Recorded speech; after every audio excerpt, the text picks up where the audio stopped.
నమస్తే. ప్రస్తుతం మనతో పాటు సీనియర్ జర్నలిస్ట్ దాము బాలాజీ ఉన్నారు. ఆయనతో మాట్లాడదాం. నమస్తే సార్. నమస్తే. సార్, అఘోరి ఈ మధ్య శ్రీవర్షిని అమ్మాయిని పెళ్లి చేసుకున్నది మనం చూసాము.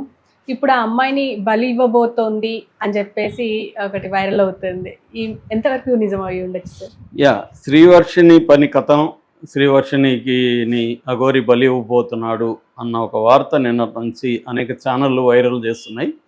దీనికి ప్రధాన కారణం ఏంటంటే మొన్నటి వరకు వాళ్ళు మీడియాతో అందుబాటులో ఉన్నారు. ఏ మీడియా వాళ్ళకి ఫోన్లు చేసినా ఇమ్మీడియట్గా రిప్లై ఇస్తున్నారు, అప్డేట్ చేస్తున్నారు మినిట్ టు మినిట్. పెళ్ళి చేసుకునే దగ్గర నుంచి వాళ్ళు శోభనం వరకు అన్నీ అప్డేట్ చేసేసారు. సో ప్రతిదీ అప్డేట్ చేస్తున్నారు. ఏ ఛానల్లో వాళ్ళని అడిగినా ఇంటర్వ్యూలు ఇస్తున్నారు. లైవ్లో మధ్యప్రదేశ్లో ఎక్కడ ఉన్నారో అక్కడ నుంచి మాట్లాడుతున్నారు.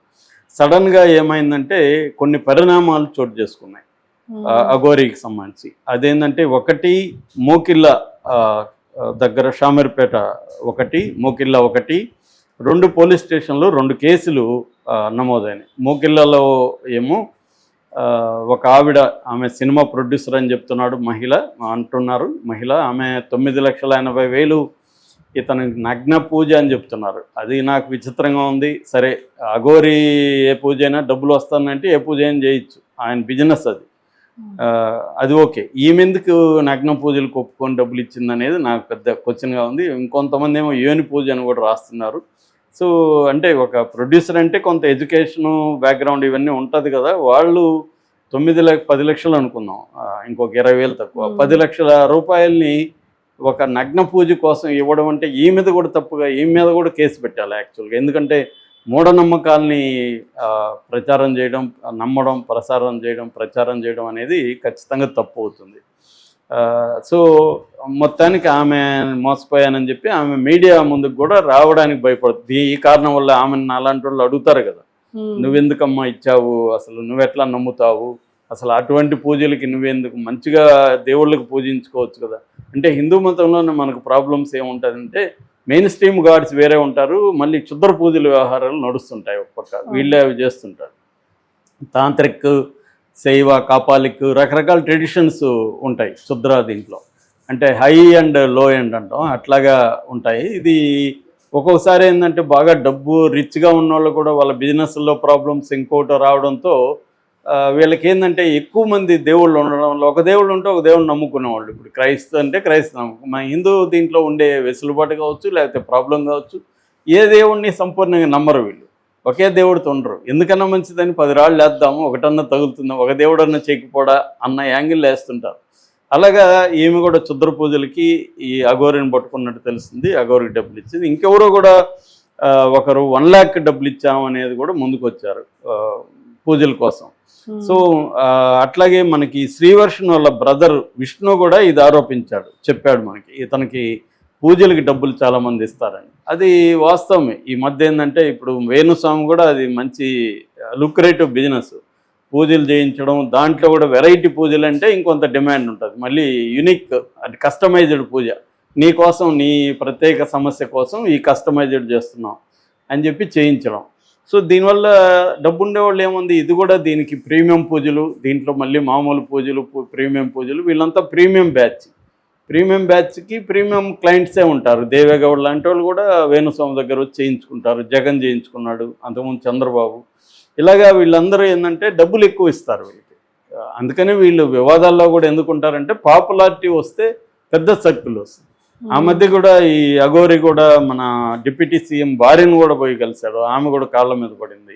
సో బిగినింగ్లో అఘోరికి మంచి పాజిటివ్ వచ్చింది. ఈ మధ్య ఏమైంది, ఎప్పుడైతే వర్షిని ఇష్యూ వచ్చిన తర్వాత లేడీ అఘోరికి నెగటివ్ టర్న్ అయిపోయి, లేటెస్ట్గా అయితే అసలు లేడీ అఘోరి, మాత, నాగసాధు ఈ పక్కన పెట్టి అల్లూరి శ్రీనివాసు వీడు అఘోరి గాడు అన్న యాంగిల్ బయటకు వచ్చేసింది.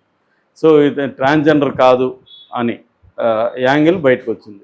సో ఇప్పుడు ఈ డెవలప్మెంట్స్లో ఒకటేమో ఆమె కంప్లైంట్ ఇవ్వడం మోకెళ్ళ పోలీస్ స్టేషన్లో, రెండేమో రాధిక అనే ఒక అమ్మాయి, ఒక అడ్వకేటు, నన్ను ముందు పెళ్లి చేసుకున్నాడని ఆమె ఇప్పటివరకు ముఖం చూపించట్లేదు, కానీ ఆమె వచ్చి మాట్లాడుతుంది.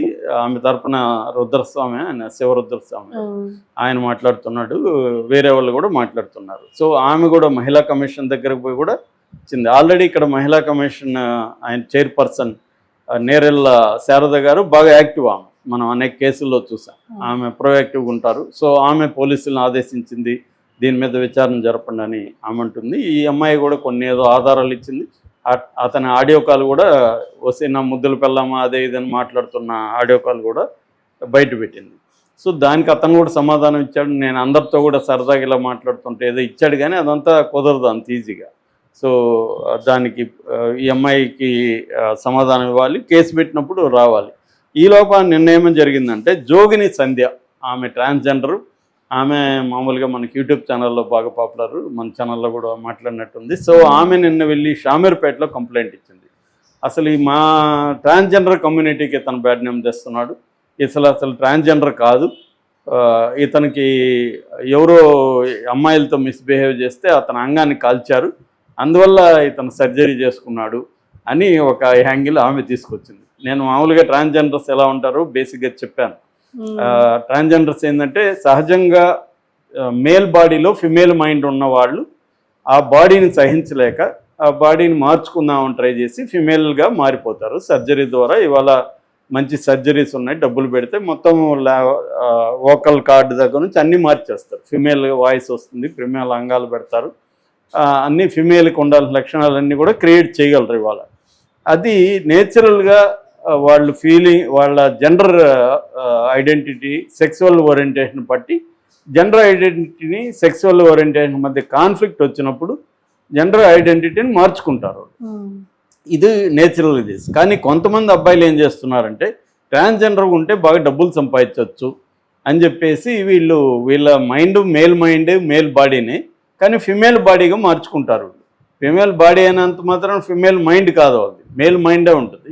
కానీ డబ్బుల కోసం, అర్నింగ్ కోసం అలా మార్చుకుని ఆ మధ్య కూడా ఒక 30 మందిని బీహార్ వాళ్ళు ప్రధానంగా వాళ్ళని మన హైదరాబాద్ పోలీసులు పట్టుకున్నారు.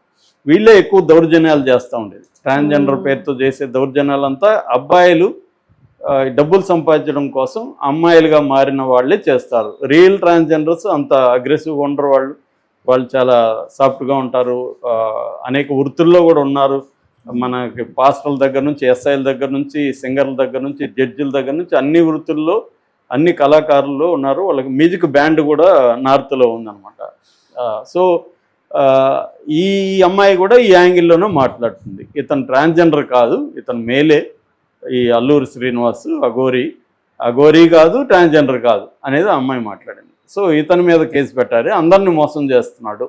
పోలీసులు కూడా షామీర్పేట పోలీసులు మీడియాతో మాట్లాడారు, మేము రిజిస్టర్ చేసుకున్నాం, ఎఫ్ఐఆర్ చేసాం, మేము అతని కోసం ట్రై చేస్తున్నాము అతను పట్టుకురావడానికి అని చెప్పారు. సో ఇలాగా అంటే దాదాపు 3 కేసులు నమోదైనాయి. పోలీసులు కూడా ఇంతకుముందులాగా పట్టించుకోకుండా ఉండట్లేదు. ఇంతకుముందు అంటే ఫర్ ఎగ్జాంపుల్ కొమరవల్లి టెంపుల్ దగ్గర కత్తులతో అందరి మీద దాడి చేశారు. అంతకుముందు ఆత్మహత్యకు ప్రయత్నం కాళహస్తిలో అనేక చోట్ల ఇతను దాడులు చేసినా కూడా పోలీస్ స్టేషన్లో ఎవరో కూడా పోలీసులు ఇతను అరెస్ట్ చేయాలనుకోలేదు, పైగా బార్డర్ దాడించే కార్యక్రమం చేశారు.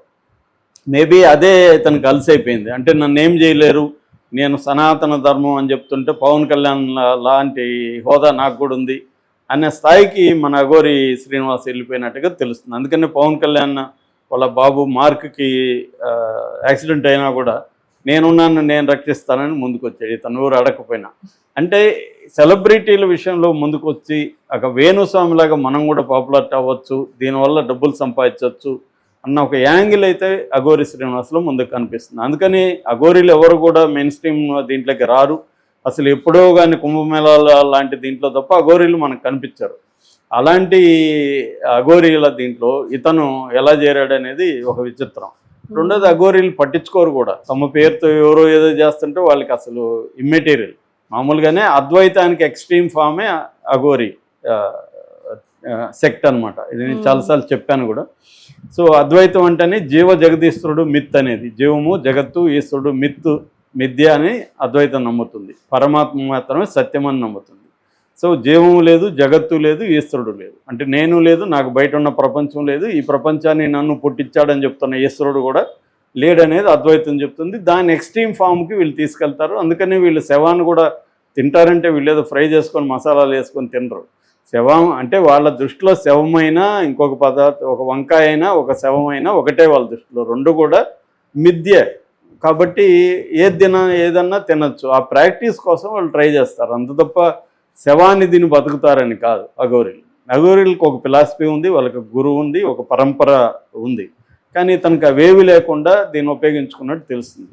ఈ యాంగిల్లో ఇప్పుడు ఏమైందంటే అతను ఫోన్లు స్విచ్ ఆఫ్ చేసేసాడు భయపడి. ఎక్కడ ఫోన్లు ఉంటే వీళ్ళు వచ్చి ట్రాక్ చేసి మనల్ని పట్టుకొస్తారో అని చెప్పి చేసేసారు. దాంతో ఇప్పుడు తల్లిదండ్రులు భయపడుతున్నారు. నా కూతుర్ని ఏమన్నా వీడు బలిచ్చేస్తాడా అఘోరి అని భయపడి. ఎందుకంటే అఘోరీల మీద రకరకాల కథనాలు ఉంటాయి, బొల్లిస్తారు. పైగా ఇతని మీద ఇంకా ఘోరమైన కథనాలు వస్తున్నాయి. అందుకని ఇప్పుడు అందరికీ డౌట్ ఏంటంటే ఈ అమ్మాయిని ఏమన్నా బలిచ్చేస్తాడు. ఎందుకంటే ఈ అమ్మాయికి ఎవరు లేరు, కంప్లీట్గా ఇతను నమ్మేసి వెళ్ళిపోయింది ఈ అమ్మాయి. అతను ఏం చేసినా అడిగేవాళ్ళు ఎవరు ఉంటారు, తెలిసేది ఎలా తెలుస్తుంది? రేపొద్దున నాకు తెలియదు మిస్ అయిపోయింది అంటాడు ఇతను. దాన్ని ఎవరు పోయి పోరాడాలి అతనికి వ్యతిరేకంగా? అతనేం ఒక చోట ఉండడు, ఇక్కడ ఉంటాడు. రేపు హిమాలయాలకు వెళ్ళిపోయి అక్కడ దాక్కోవచ్చు. ఎవరు పట్టుకొస్తారు అతన్ని? సో ఇది భయపడే పరిస్థితి అయితే ఉంది. ఖచ్చితంగా శ్రీవర్షిణి అయితే అమ్మాయికి మెచ్యూరిటీ ఉన్నట్టుగా మనకైతే కనబడట్లేదు. అమ్మాయి ఇంటర్వ్యూలు చూసినా అమ్మాయి ఏదో ఇక్కడ ఒక పరిస్థితి బాగాలేదు ఇంట్లో కాబట్టి ఎస్కేప్ అవడానికి ఒక అడ్వెంచర్, దీనికి మంచిగా డబ్బులు ఉన్నాయి, మంచిగా మనోడు కారులో తిప్పుతున్నాడు, ఏసీ కారులో, మంచిగా పబ్లిసిటీ వస్తుంది, ఇదంతా అమ్మాయికి అట్రాక్టివ్గా ఉండి వెళ్ళింది. కానీ కొద్ది రోజులతోనే అమ్మాయికి అర్థమవుతుంది ఇదంతా కూడా ఏమీ లేదు, దీంట్లో ఎసెన్స్ ఏమి లేదు, ఇది బోర్ కొట్టేస్తుంది అమ్మాయి.